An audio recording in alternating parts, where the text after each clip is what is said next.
ایسا جب مدینے کے حدود سے نکل جاتے پھر دوڑ لگا دیتے قضائے حاجت کر کے پھر وہاں سے دوڑ کے واپس آتے. کسی نے پوچھا وجہ کیا ہے؟ آپ فرماتے ہیں مدینے کے اندر قضائے حاجت اس لیے نہیں کرتا کہ یہ سرکار کا شہر ہے, یہ میرے محبوب کا مدینہ ہے, اس لیے یہاں پہ میں قضائے حاجت نہیں کرتا. اور جب مدینے کی حدود سے رہ جاتا ہوں دل کے اندر خیال آتا ہے کہیں موت نہ آ جائے, اس لیے جلدی جلدی کرتا ہوں, واپس آ جاتا ہوں. میں یہ دعا مانگتا ہوں کہ یا اللہ جب بھی مجھے موت آئے مجھے مدینے کے اندر موت عطا فرما, مجھے مدینے کے اندر موت عطا فرما. جب بھی موت آئے ایک حج کیا, اس کے بعد حج پہ نہیں گئے. کسی نے کہا اللہ نے آپ کو صحت استقبال بنایا ہے, آپ حج دوبارہ بھی کر سکتے ہیں. آپ نے فرمایا زندگی کے اندر ایک مرتبہ حج فرض ہے صاحب استطاعت پر, وہ میں نے کر دیا ہے, اب دوبارہ میں مدینہ چھوڑ کے نہیں جاؤں گا. کیوں؟ میں یہ چاہتا ہوں کہ مجھے جب بھی موت آئے مدینہ منورہ کے اندر موت آئے, مدینہ منورہ کے اندر موت آئے. اور سرکار نے فرمایا جس کو موت مدینے کے اندر آئے اللہ تعالیٰ اس کی بخشش فرمائے گا. صاحب ایمان ہو وہ اللہ تعالیٰ اس کی بخشش فرمائے گا, یعنی ایمان کے ساتھ چلا جائے گا. اندازہ لگاؤ جہاں محبوب کے قدم لگتے ہیں وہاں پر مرنے والے کو اللہ جنت دیتا ہے.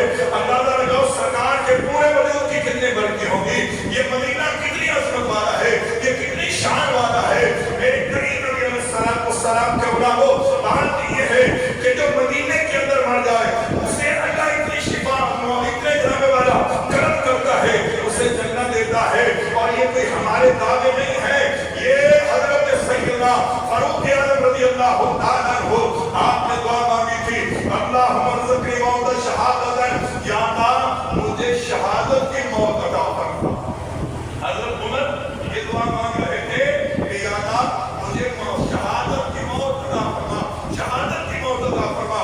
اور یا اللہ جب بھی موت آئے تو مجھے مدینہ المنورہ کے اندر موت آئے, جب بھی موت آئے مدینہ المنورہ کے اندر مجھے موت آئے. یا اللہ موت دینا تو شہادت کی دینا اور جنت دینا مدینہ المنورہ. یہ کون مانگ رہا ہے؟ یہ سیدنا فاروق اعظم مانگ رہے ہیں, یہ مدینے کی موت وہ مانگ رہے ہیں اور شہادت کی موت مانگ رہے ہیں کہ یا اللہ جب بھی موت آئے مجھے مدینہ المنورہ کے اندر موت آئے. میرے کریم نبی علیہ السلام کے علماء مکے کا بازار ہے, مکہ شہر ہے, سرکار مکے کے اندر رہا کرتے تھے. ابھی میرے کریم آقا علیہ السلام نے ہجرت نہیں فرمائی تو مکے کے اندر ایک نوجوان رہا کرتا تھا جس کا نام تھا عبد العزا. وہ اپنے چچا کے پاس رہتا تھا, یتیم تھا, باپ اس کا فوت ہو گیا تھا اور جناب والا اس کی ماں نے آگے دوسری شادی کر دی. وہ اب اپنے چچا کے پاس رہتا تھا. اس کے چچا کا کاروبار بہت زیادہ وسیع تھا, تو بھیڑ بکریاں بہت ساری تھی اور سارا کچھ اس کے حوالے تھا. اپنے چچے کا کاروبار سنبھالا کرتا تھا. تو اتنا مہنگا سوٹ پہنتا کہ مدینے کے اندر کوئی اور اتنا مہنگا سوٹ نہیں پہنا کرتا تھا. خوشبو اتنی پیاری لگاتا عبد العزا کہ جس گلی سے گزر جایا کرتا تھا نا کئی جناب والا گھنٹے وہاں سے خوشبو آتی رہی, لوگ سمجھ جاتے کہ یہاں سے عبد العزا گزر کے گیا ہے. اپنے بال سنوارنے کے اندر آدھا دن گزار دیا کرتا تھا وہ عبد العزا.